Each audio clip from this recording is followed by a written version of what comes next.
శుభాకాంక్షలు. శ్రావణ మాసం అంటే ముందుగా గుర్తొచ్చేది వరలక్ష్మి వ్రతం. ఒక్క శుక్రవారము అనే కాదు, ప్రతి శుక్రవారం 4 వస్తే 4, 5 వస్తే 5 మనం ఏదో ఒక వారం ఖచ్చితంగా చేసుకోవాలి. లేకపోతే ఎవరైనా పిలుస్తూ ఉంటారు కదా, అక్కడికి వెళుతూ ఉండాలి అని మాత్రమే అనుకుంటాం.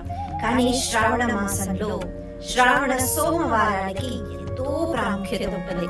శ్రావణ మాసంలోనే ఎందుకు, కార్తీక మాసం అంతా శివారాధన మనం చేస్తూ ఉంటాం కదా. మొదలైన దగ్గర నుంచి ఆ 30 రోజులు మనం ఈశ్వర ఆరాధన, విష్ణు ఆరాధన చేస్తూనే ఉంటాం. దామోదర ఆవాహయామి అని అంటూ ఉంటాం, త్రయంబక ఆవాహయామి అని అంటూ ఉంటాం. అయితే శ్రావణ మాసంలో కూడా ఎందుకు చేయాలి ఈశ్వర ఆరాధన? వాస్తవానికి పరబ్రహ్మ స్వరూపం యొక్క రూపాలు ఎన్నో ఉన్నాయి. ఈ రోజే చేయాలి అన్నట్టుగా లేదు, కానీ ఈ రోజు తప్పకుండా చేయాలి అని మన పెద్దవాళ్ళు చెప్పారు. అందుకే కొన్ని తిథులు వాటికి ప్రాముఖ్యత అందించారు. అవి తెలుసుకుని, అంటే ఊరికే అన్ని రోజులు దేవుడికి దండం పెట్టాలి కదా, ఈ రోజే ఎందుకు పెట్టాలి అని ఆలోచన చేయకుండా వాళ్ళు ఏం చెప్పారు, ఎందుకు చెప్పారు, అందులో దాగి ఉన్న పరమార్థమే ఏంటి తెలుసుకుంటే, అంటే ఎందుకు శ్రావణ మాసంలో ఉన్న సోమవారానికి ఉన్న ప్రత్యేకత ఏంటి తెలుసుకోగలిగితే ఖచ్చితంగా ఆ రోజు మనము మనస్ఫూర్తిగా భగవద్ ఆరాధన చేసుకోవాలి. సరే, ఇంతకీ సోమవారంలో ఏముంది? సోమ అనేటప్పటికీ స ఉమా అంటే ఉమతో పాటు. ఉమ అంటే ఎవరు? పార్వతీదేవి. ఉమతో పాటు ఎవరుంటారు? ఎప్పుడు ఈశ్వరుడు ఉంటాడు. అందుకే సోమ అంటే ఇటు పార్వతీదేవి, అటు ఈశ్వర ఆరాధన. ఇంతేనా? కాదు. సోమ అంటే చంద్రుడు. చంద్రుడిని కూడా ఇక్కడ ఆరాధించాలి. ఎందుకు చంద్రుడిని ఆరాధించాలి? నవగ్రహాలు గోడలు ఉన్నాయి కదా. కానీ అలా కాకుండా చంద్రమా మనసో జాతః, చంద్రుని యొక్క అనుగ్రహం మనందరికీ కావాలి. చంద్రుని యొక్క కళల ప్రభావం మన మనసు పైన పడుతుంది. అందుకే మనసు సరిగ్గా లేని వాళ్ళు ఎవరైతే ఉంటారో వాళ్ళకి అమావాస్య రోజు, పౌర్ణమి రోజు వాళ్ళలో మార్పులు బాగా కనిపిస్తూ ఉంటాయి. ఇది మనం నేటికి గమనిస్తూ ఉంటాం. చంద్రుని యొక్క అనుగ్రహం అందరికీ ఉండాలి. ఎందుకు? అందరికీ మనసు ఉంది కదా. అందుకు శరీరాలు ఎన్ని వేరైనా మనసు అన్నది అందరికీ ఒకటే. ఆ మనసు అన్నది అది ఎలా ప్రవర్తించాలి అన్నది మన పైన ఆధారపడి ఉంటుంది. కాబట్టి మనస్సు, మనఃకారకుడు చంద్రుడు. అందుకే చంద్రుడిని మనం ఆరాధించాలి సోమవారం.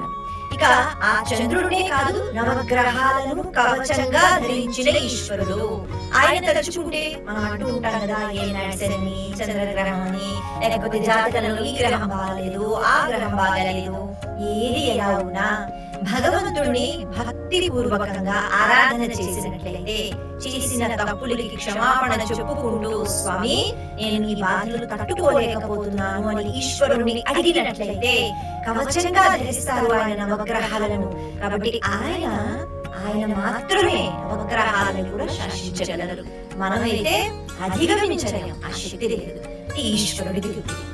అందుకని గ్రహాలు, వాటికి సంబంధించిన ఫలితాలు, ముఖ్యంగా మనఃకారకుడు అయిన చంద్ర ఆరాధన, అటువంటి చంద్రుడిని శిరస్సుపై ధరించిన ఈశ్వర ఆరాధన. అయితే మళ్ళీ మనం తెలుసుకోవాలి, కేవలం శ్రావణ మాసంలోనే ఎందుకు? శ్రావణ మాసంలో ఉన్న పౌర్ణమి, లేకపోతే చంద్రుడి యొక్క కళలు ఏవైతే ఉన్నాయో, ఆ చంద్ర కిరణాలు ఏవైతే ఉన్నాయో, ఇవి చాలా విశేషంగా ఉంటాయి. అందుకే చంద్ర ఆరాధన మరింత మంచి ఫలితాలను ఇస్తుందన్నమాట. మిగతా రోజుల్లో కాదు అని కాదు.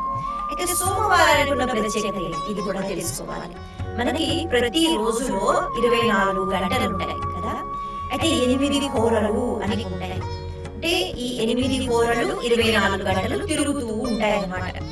కాబట్టి 24 గంటల్లో ఈ 8 హోరలు ఉంటాయి. ఈ 8 హోరల్లో ఏ హోరతో ఆ రోజు మొదలైందో ఆ హోరకి ఉన్న పేరు ఆ రోజుకి వస్తుంది.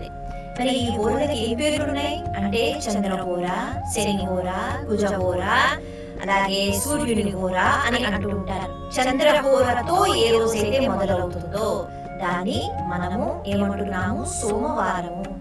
అలాగే కుజహోరతో మొదలైతే మనం మంగళవారము.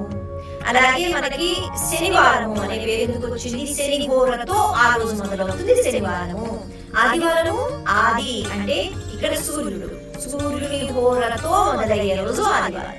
అంటే ఇన్ని ప్రత్యేకతలు ఉన్నాయన్నమాట. అలా చంద్రహోరతో మొదలైన రోజు సోమవారం.